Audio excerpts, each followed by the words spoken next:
আবারও চাই যে চতুর্থবারের জন্য মমতা ব্যানার্জি আবার সিএম হয়ে আসুক। কি এসআই নিয়ে কি করবো? আমার মনে হয় অনেক মানুষ যাচ্ছে হিয়ারিং এর জন্য, আমি কি একমাত্র নাকি? আরে এমন হচ্ছে যেমন আমাকে অন্য কোথাও ডেকেছে, আরে এসআইআর করতেই তো ডেকেছে। আমি ভারতীয় এবং আমার দেশে যা নিয়ম কানুন আছে তার যেটাকে ল অফ দ্য ল্যান্ড বলে সেটাকে আমি ফলো করবো। এবং আমার কাছে এখনো নোটিশ আসেনি, কিন্তু আমি জানি নোটিশ আসার কি কথা। এবং আমার মনে হয় খুব সম্ভবত 14 তারিখে আমার হিয়ারিংটা হবে, যেটা আমার অফিসকে জানানো হয়েছে।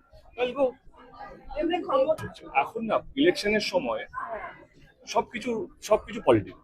এবারে আমি কি কথা বলছি সেটাও যদি রাজনীতি হয়, দেব তো সেই রকম, দেব 13 বছর ধরে রাজনীতি করছে, 12 বছর ধরে রাজনীতি করছে। আমি এমন কোনো মন্তব্য রাখিনি যেটা আমার পার্টির কোনো খারাপ হোক, বা এমন কোনো মন্তব্য রাখতে চাই না যেটা আমার দেশের সংবিধানের কোনো দাগ থাকুক।